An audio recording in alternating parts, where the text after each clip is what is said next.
Ang video na ito ay naganap sa Jollibee, Angeles City, Pampanga na kung saan merong nangyaring modus, no? Merong nangyaring pagnanakaw mula sa mga grupo ng kawatan na pumasok nga dito sa Jollibee.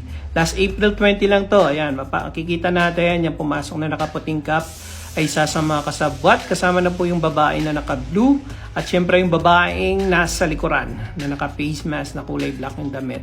Kawatan po yan. And itong lalaki na naka-sling bag na kulay blue ay kasama rin po nila para maisagawa nila yung pagnanakaw na gagawin nila sa mag-asawang kumakain lamang dito sa Jollibee.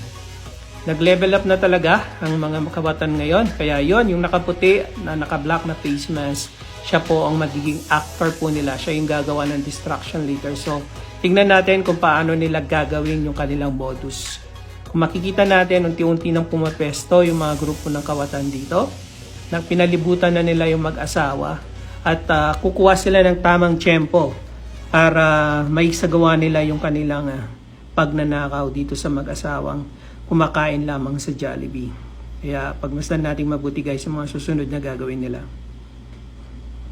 Ayan, sa puntong ito, yung asawa ng kasama ng babae, tumayo na siya. So, magkaroon ng pagkakataon itong mga kawatan na to para may sagawa nila yung kanilang gagawing masama doon sa mag-asawa para may sagawa nila yung pagnanakaw nila. Yun, no? Nakikita ninyo yung mga movements nila. So, gumagawa na sila ng unti-unting distractions.